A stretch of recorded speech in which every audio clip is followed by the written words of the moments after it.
And as you guys know, a couple of weeks ago we did a DI test that we used 7 DIs, 2 actives, and the rest were passive. I brought 6 of those back in because during the test you guys were giving great feedback, and one of the feedback points was that's nice that we were able to do a control study with the keyboard that's over here to my left. You can't see, but and we created a MIDI file, MIDI playback, so that everything was very constant from the source all the way through ingest. And we got a good, solid control test to say, okay, this is what the DI boxes were doing. But in the feedback points, you guys suggested that we plug a bass in because of the low frequencies, the energy, the frequencies that are going into the DIs will usually the abnormalities or I don't want to say defects, but the weaknesses of the DI boxes will show up at that point. And I think that was a really good suggestion, and we wanted to do that. So yesterday we recorded that, and through 6 of the DI boxes, I didn't bring the Horizon straight line in, although you'll see it named.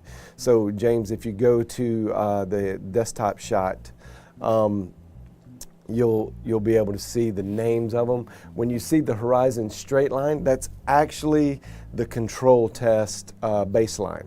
So you come back to me.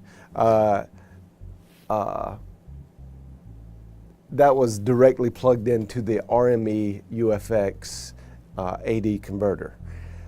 So that is what got recorded as our baseline. And then the rest of the lines you will see are the actual, and hopefully you'll be able to see that on your screen. I think if you're looking on a phone or a smaller screen, you might not be able to read the writing, but I have them labeled in order, and we'll try to put that up as I talk about them individually.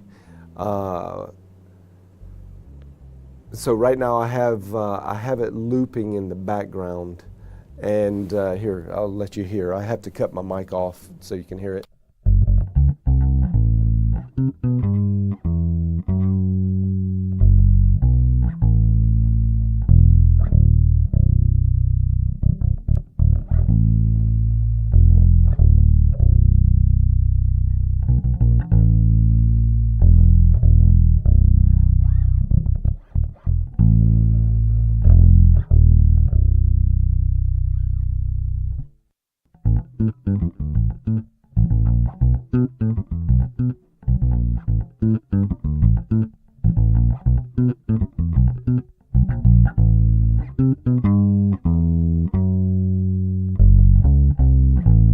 Okay, so what you were hearing there were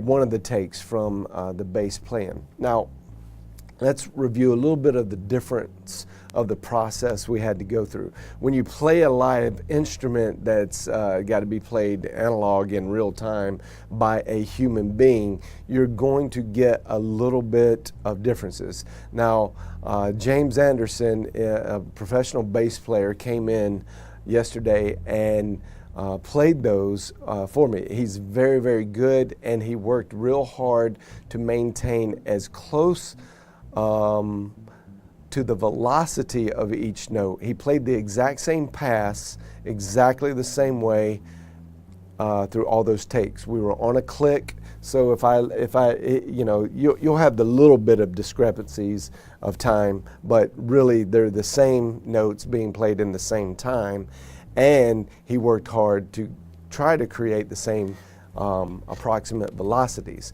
Whereas before, our control was coming off a keyboard which we MIDI'd a playback to the keyboard so that every time we created a pass, it was exactly, perfectly the same. There was no difference. So there is a little bit of potential variance when you play an instrument like a guitar, or a human being is playing the pass, where the notes may not be quite as accurately presented from one take to the next. So I think you guys would get that.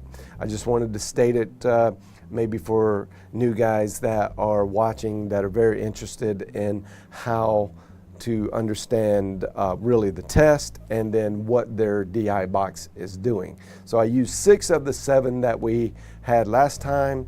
The horizon straight line we took out. I just couldn't actually find it. But so 6 of those 7 are being presented right now. And 1 is the control. So when you see it on the playback, horizon straight line, the very top one, is the control bass line. So, and literally, I didn't mean to pun there, but it is our bass line, and it is a bass line. So we can review, and I will bring up some statistical information that may be quite helpful. So let me explain the passes. So what James Anderson did when he played, it starts off with short notes, not technically muted, but very short notes, and then he played the pass again, and he lengthened the note. And then at the very end, he really stretched the notes. So it goes like from 1/8 note to quarter notes to half notes. And the reason we did that is to try to measure the impact of what the low frequencies were doing. So short frequencies, does the DI respond differently to short punchy frequency? I mean, obviously they're the same notes, but does it respond differently when you attack the notes differently? And the longer notes, obviously you would think the load would be greater because the voltage is sustaining, and it really gives a chance for us to hear what is that transformer actually doing. Now, I get it. This might not be a perfect test. Well, it isn't a perfect test, and we did the best we could with it. I think that it kind of gets down to the nuts and bolts of things. So let me start it again, and just listen to the pass. This pass is the baseline, the benchmark. We'll call it the benchmark.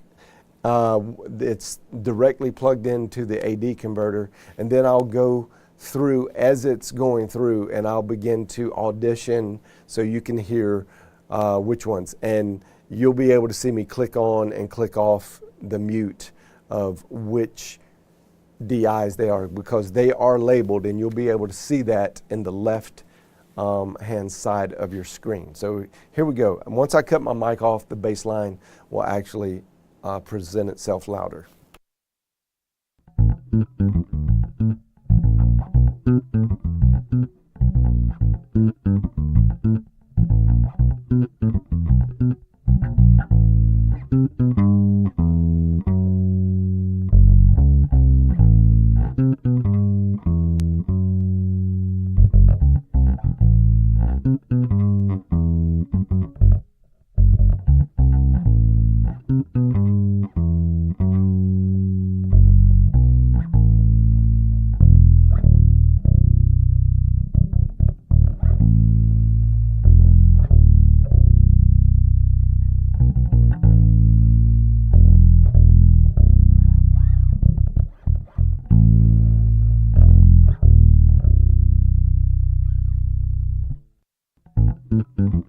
Okay, so that was the benchmark pass, and you could really hear how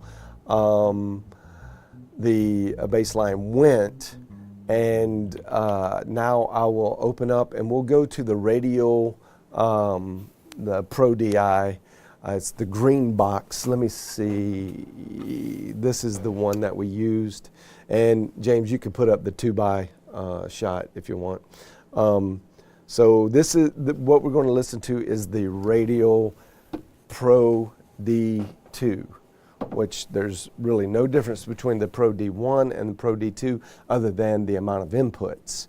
So it's a stereo box. We only used one input. So one input, one output. And here you go.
Okay, so that was the Radial PD2 Pro DI2 pass, and over here you might want to make this full screen, James. By the way, thanks to James Legs for helping me out in the master control, but he's switching this. Hopefully you can see this. So we did a statistical analysis on what was happening with the voltage that we recorded on the PD2 pass. And we did it at 24-bit, recorded 24-bit, 48 kilohertz. So you see that. And these are the flat numbers, not normalized, and it is exactly from the DI to the AD converter. And if you'll look at the peak amplitude is minus 10 dB, and it was very consistent throughout the whole actual play. And this is technically, if you can see where the red line is highlighted there, it's the first part of the pass, so the first 8 measures, I guess, of the pass. And we are seeing the estimated pitch average. What it's saying, we think this root tonic is a B1, which it is, because he played a lot of the low string B intentionally, and that's a 120 hertz signal. So you see that is a lot of low information being generated on that pass. And you'll be able to do a comparison as we do this statistical analysis across the board. You'll be able to see how this actually changes. And it's very interesting because it means the transformer itself is putting the output is not universally the same. It is putting out a little bit of a different frequency. And it's kind of neat to see that this PD2 actually did a very good job representing the actual fundamental of what he was playing, which was in the key of B, and it did represent that low B very well. And then you can see your average RMS and your max RMS, how loud it was getting. You could just, I don't know if you guys, I really hope that you can see that, because this is very valuable information.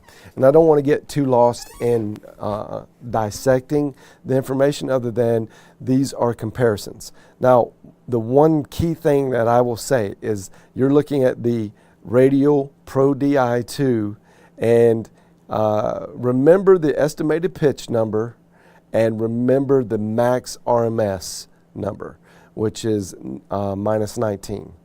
I'm going to close this out, And I'm going to actually do our benchmark statistics. And I'll print these statistics out. Since I'm doing this live, we can't quite create a comparison just yet, but we'll create a table that you can see these numbers side by side, and I think that would be good. But as you see, the max RMS is 4 dB louder directly plugged in. Now, I didn't do any adjustments to the gain structure. So the gain structure stayed the exact same throughout all the passive DIs. And you can see right here in your max RMS is 4 dB louder than it was going through the radio Pro Di2. So you're losing some natural loudness by going through the Pro Di2. And you can see that in the waveform as well. But, and also, the plugging straight in, the pitch was a little bit lower. It was a half step lower and came out to be 116 hertz, which is equal to an A sharp 1.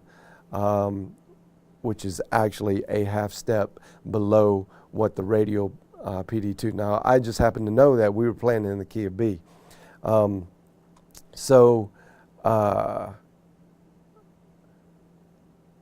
the B was represented a lot in those passes. So it really picked that up naturally. The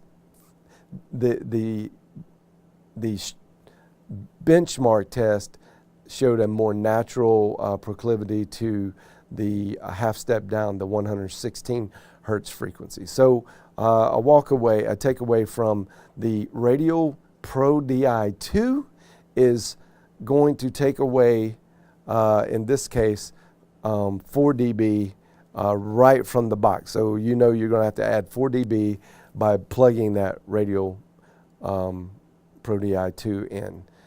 Than if you were to plug it in naturally to your gain stage. All right, let's the J48 and the DBX, the DB12 are both active boxes. I want to review those a little bit later because that was really cool to see those. Let's step down to the Whirlwind IMP2 and listen to that guy. Now, a lot, and I'll bring up the statistical information as we listen to it.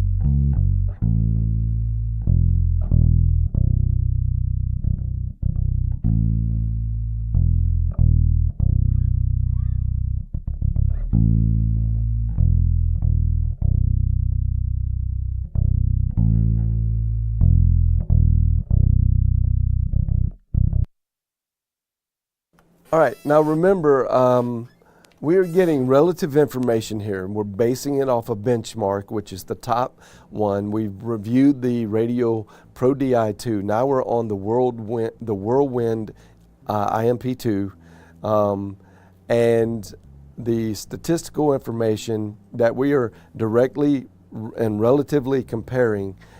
I can see, and I remember the numbers. Again, we will put all this into a table so that you can really see it. But this is 3 dB less in its max RMS delivering output of let me get this one off the table. We're now looking at this guy, which is the Whirlwind IMP2.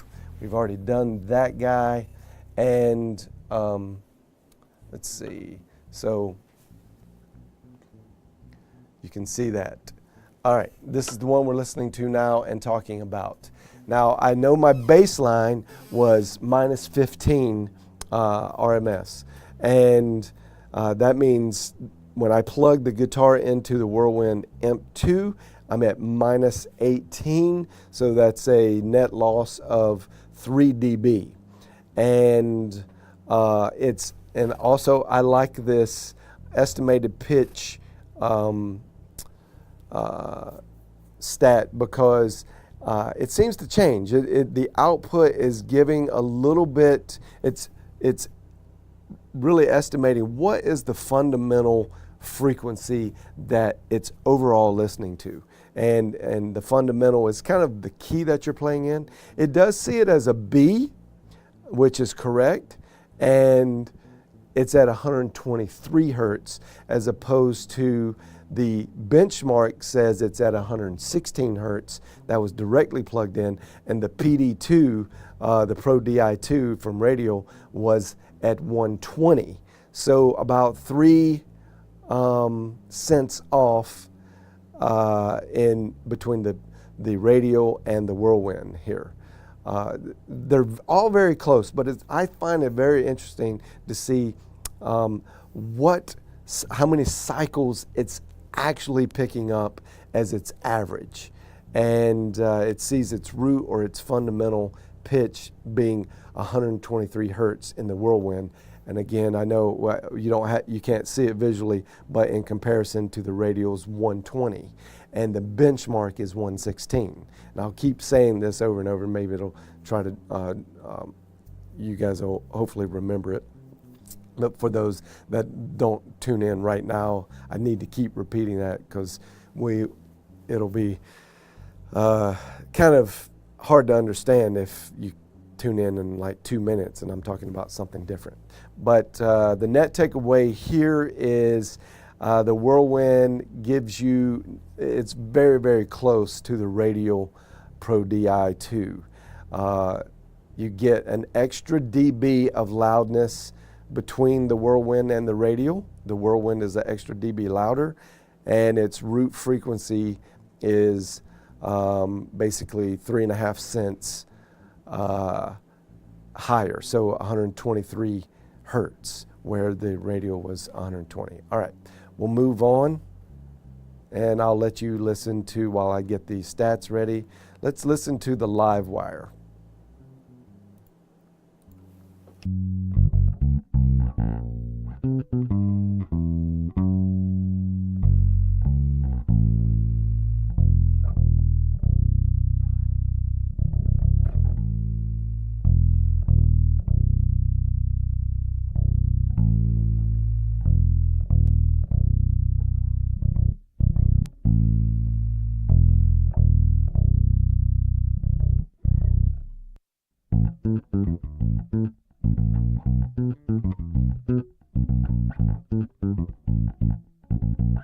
All right, guys, another thing I didn't cover is that I'm listening to this stuff through very good near-field studio monitors, and it's going to be, if you're just like listening through regular speakers, it's going to be hard for you to hear this low-end stuff. Now, if you got headphones on or earbuds, it's going to be a little more prevalent. If you're listening through Facebook, the Facebook compression is going to be horrible. So if you really want to get a good feel for the sound, our HD audio in the YouTube side of things is at Digital Media Labs, or youtube.com/lab440, I believe, is the direct input. If you want to watch this live or review it on YouTube, the audio will be a little bit less compressed and better to perceive. All right, saying that, we're on the Livewire PD1. We've done the Radial Pro Di2, we've done the Whirlwind IMP2, and now we're on the Livewire PD1. So we've done these guys, I've moved them out of the way, and the Livewire. If you guys know the Livewire box, which is this, sorry, it's kind of used. I think this is claimed to be the Guitar Center box. It's the cheapest box we have in the unit, and it is in the blind test results, it was the clear winner. More people picked this after listening to it in the blind test than they did any other as their favorite. So really, really interesting. So this is going to be fun to watch here to see what's going on with the base loaded information into it, as opposed to in the listening test we did it from the keyboard and a very, very controlled, not as low frequency heavy. So you can probably see the stats here on our Livewire PD1. Here, I'll let you listen to just a little bit on.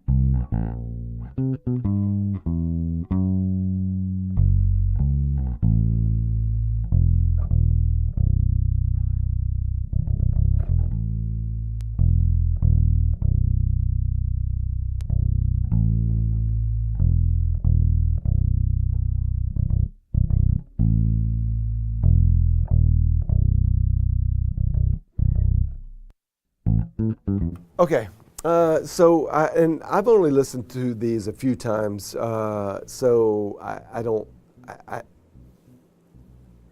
know. I'm just going to give you off the cuff type feeling about it listening in my good speakers. The Livewire is handling it well.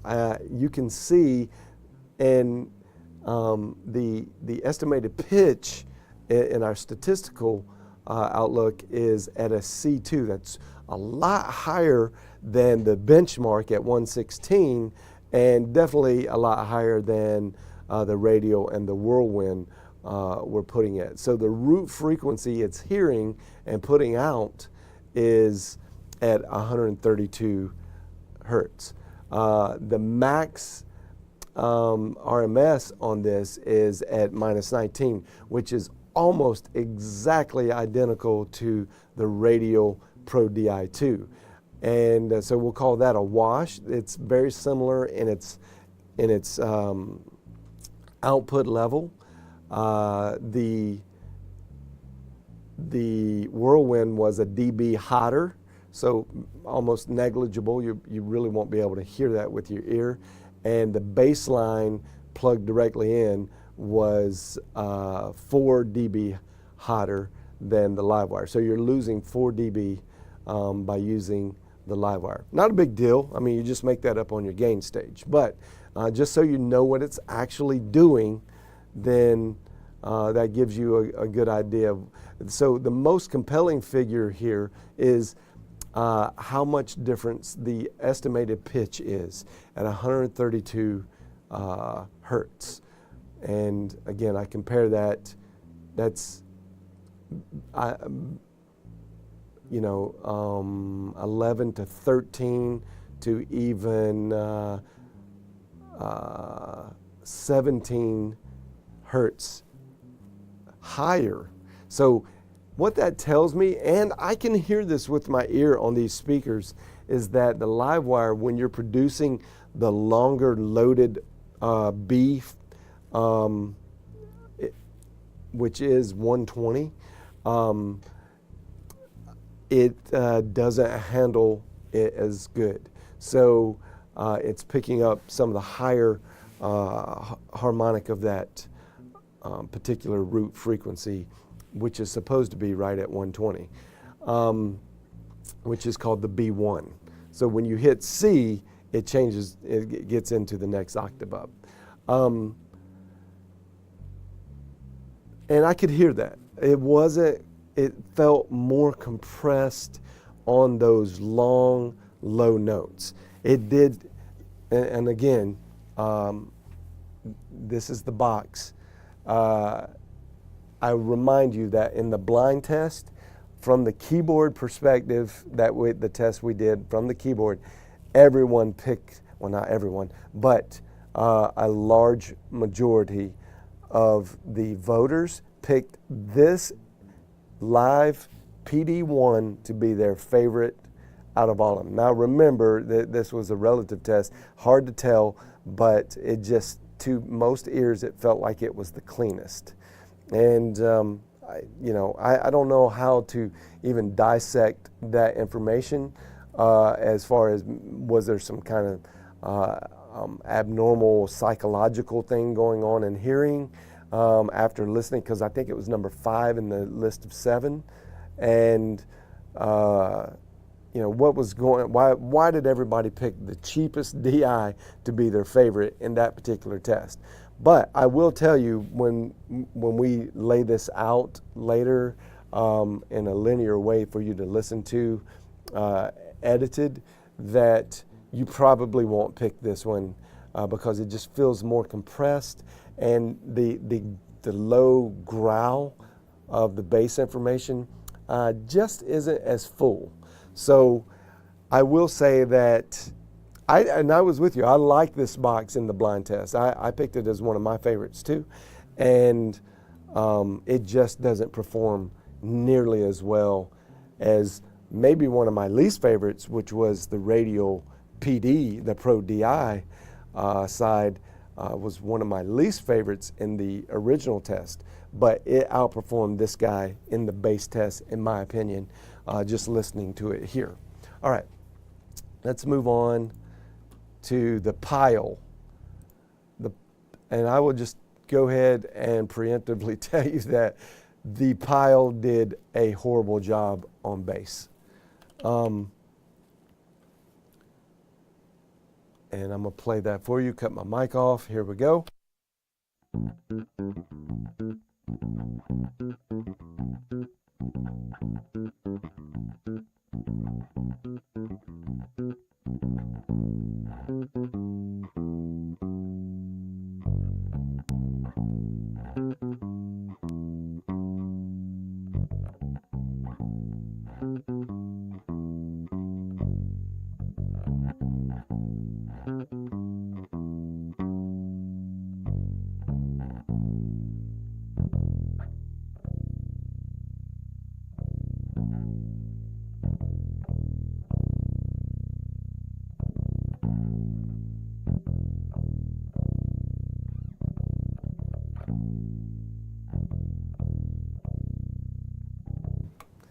So, here you go. The Pile Pro. Pile Pro. PDC-21. You never want to run a bass through this guy. And it did fairly well in the blind test with the keyboard running through it. But I am just astounded at how bad this performed with a bass running directly through it. So look at the stats. Let's look at the stats here. So the max RMS, was minus 29. Now, the baseline benchmark was minus 15. That is an unbelievable just difference of level that it's putting out. And let's do the math. It's 14 dB less. You're attenuated 14 dB by plugging your bass into this guy right here. So, and we're seeing like a -4 with the Radial, with the live wire, and a -3 with the Whirlwind. So there's a little bit of attenuation to be expected just by plugging it into any of these DIs than you would if you directly plugged it into your mixer, okay? or I should say into your converter. In this particular case, we didn't plug it into a mixer, we plugged it directly into a converter preamp. So the bass was just naturally louder.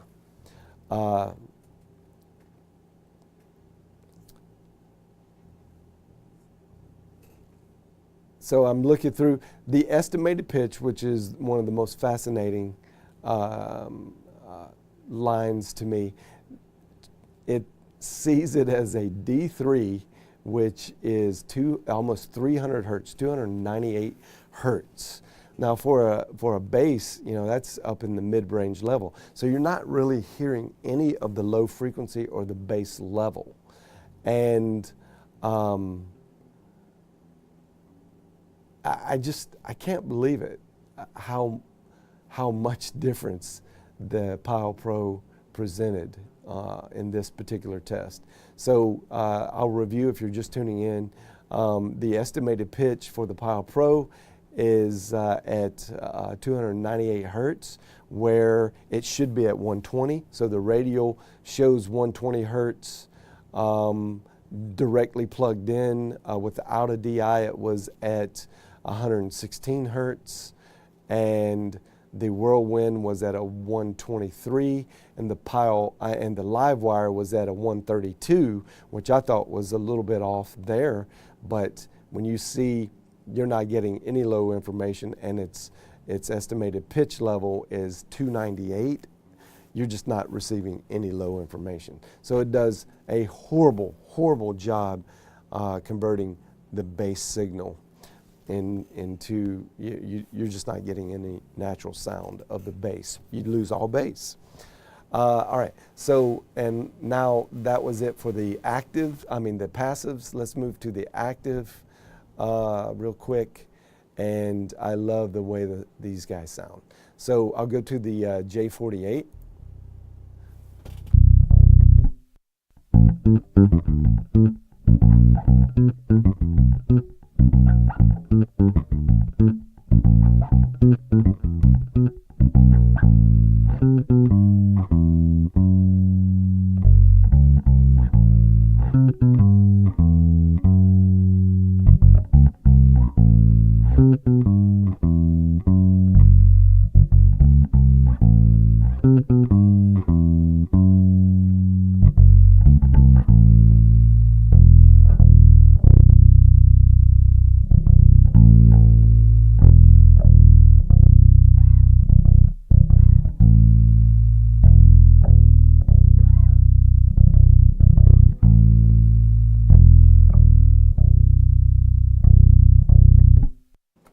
So if you're listening on computer speakers or your phone, you're not going to hear that. But that was a great representation of what his bass sounded like. And maybe a little bit enhanced, because that is an active DI. Let's get back to, it's this one.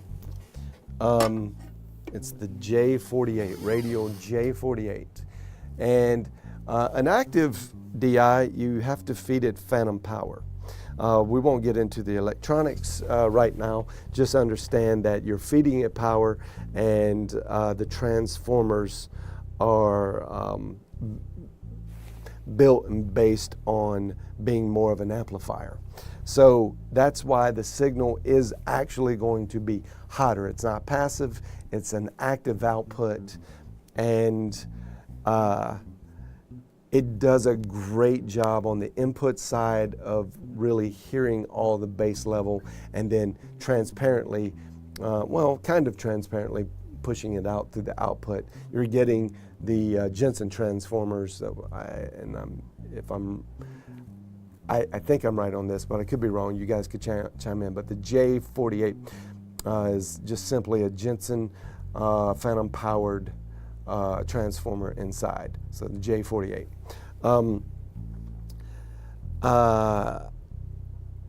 If you look at the stats here, you'll and remember our benchmark. The max RMS on our benchmark was minus 15, and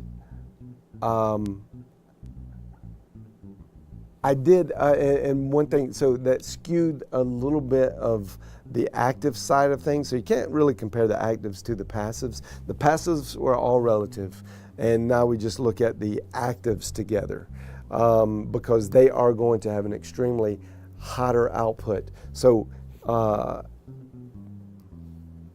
the baseline benchmark was minus 15 dB. This is coming out at, and as you see, minus 9 dB. I did have to use a 20 dB pad. So a 20 dB pad from this guy brought me, and it was still hot, to a minus 9. So that's a net increase with the 20 dB pad, remember that, of 6 dB hotter.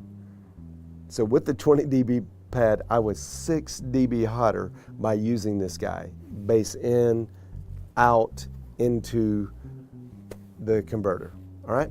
And its estimated pitch is very interesting because it comes in on average at 143 hertz. So it's hearing that the most and putting it out the most,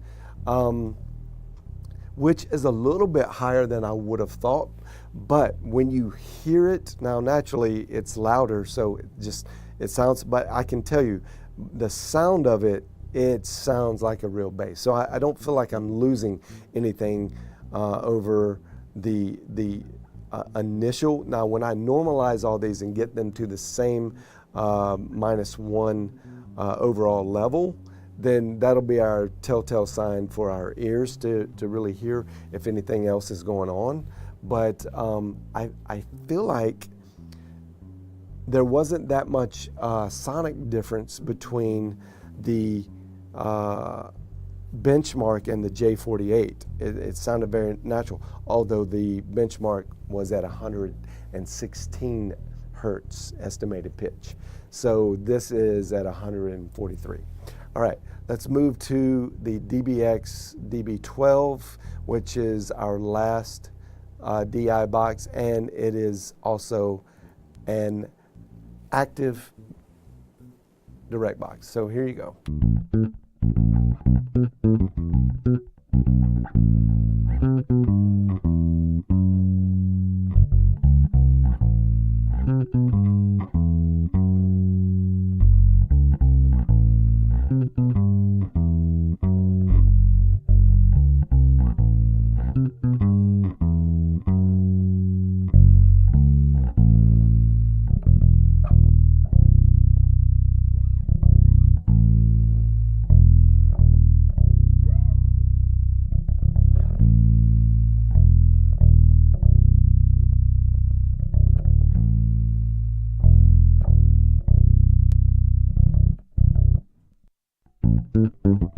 Okay, that was the DBX DB12, and oh, I'm sorry. Let me do the statistics on that particular file. All right, here we go. So minus 9 was the RMS with a 20 dB pad. I used the same 20 dB pad to bring in this. Now, the leveling on the direct boxes are a little bit different as well, but I tried to maintain consistency from the ingest point. So the ingest point was a 20 dB pad, which kept it from overdriving. By using that, the natural output of these are different. So we were at a minus 15 with the DBX DB12, and here, matter of fact, here's the box.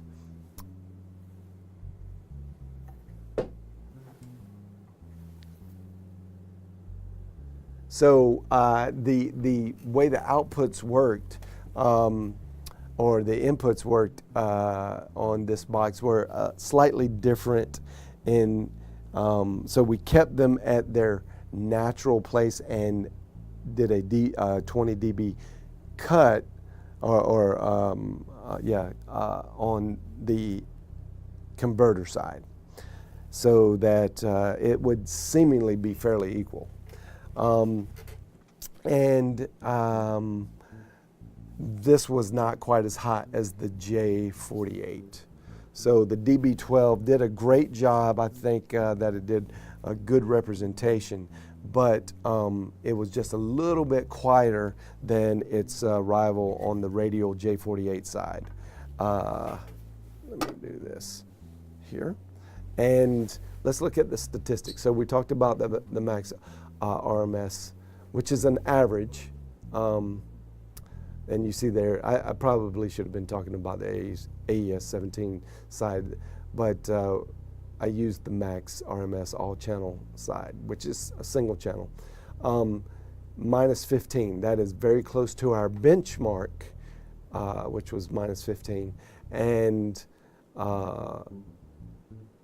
so what we put in, we got out. It was really pretty much the same. But compared to the radial, it was, with that 20 dB pad, minus 9. The radial was obviously hotter. Now, how did it do? Well, to me, it did great in its representation. Look at the estimated pitch line, 113 hertz. The benchmark hertz was 116. The passives on average were right around 120 to 132. The radial J48 active came in estimated pitch at 146, which was a little odd.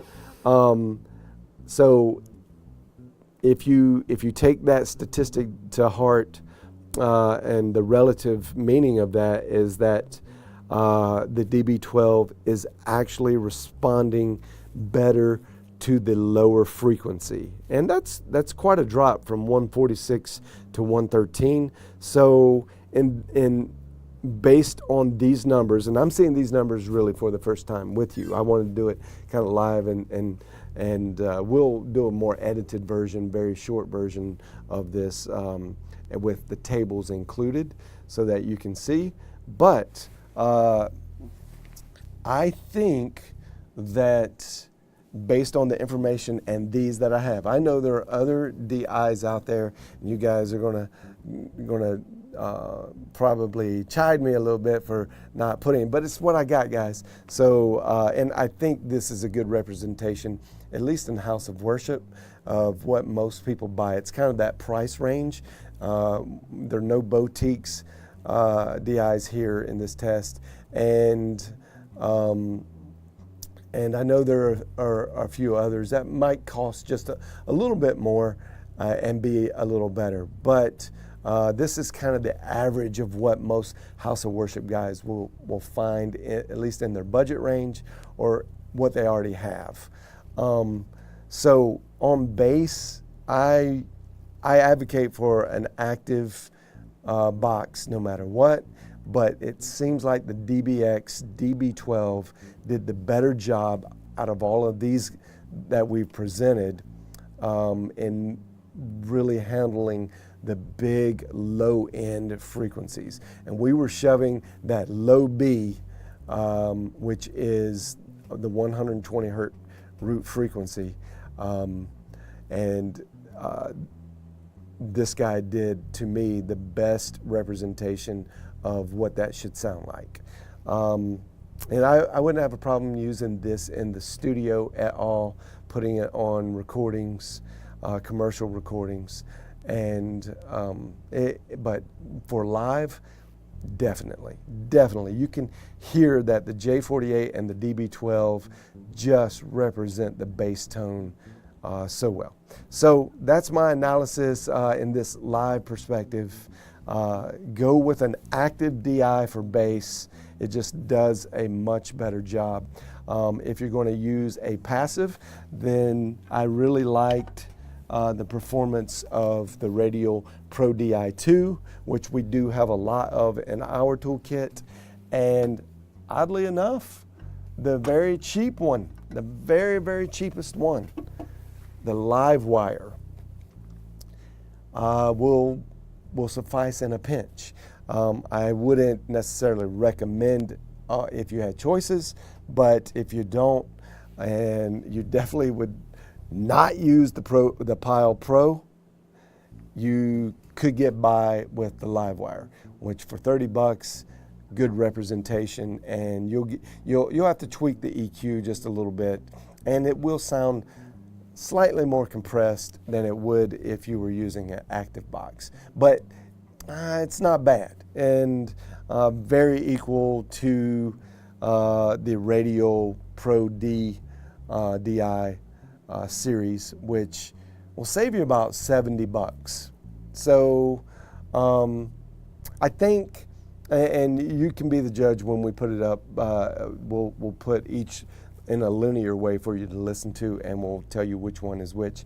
I think you may have a slightly more open feel in the Radio Pro DI than the Livewire, but it's going to be very hard to tell in the listen test. All right, guys.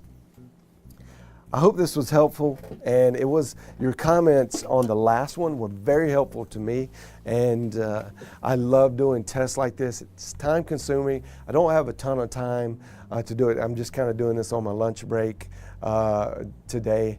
It's a little more of a down day for me, so I thought I'd seize the opportunity. I hope that it was helpful to you. Any feedback would be good feedback for us. We really want to get to the bottom line, just because we're on the front lines, and we do 1,300 events every year.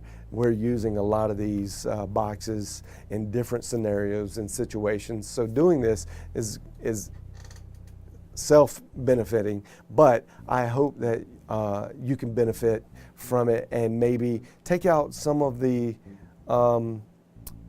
concern you might have about getting a cheaper cheaper box. Pile Pro, no go for the bass. Did really well on the keyboards. The Livewire did great on the keyboards. Everyone picked that one, and in the blind test, and it did okay on the bass. So I wouldn't be scared of it to buy quite a few of those to put in your arsenal of direct boxes. Please, if you're watching on YouTube, subscribe to the Digital Media Labs channel. We're doing a lot over the summer, and we'll do it through YouTube Live, and then we put all our edited stuff up there, and you're going to have a better listening experience through the YouTube portal than on Facebook, although we like to do these so you guys can kind of interact in real time with us on Facebook. Thanks. Have a great day, and we'll see you next time.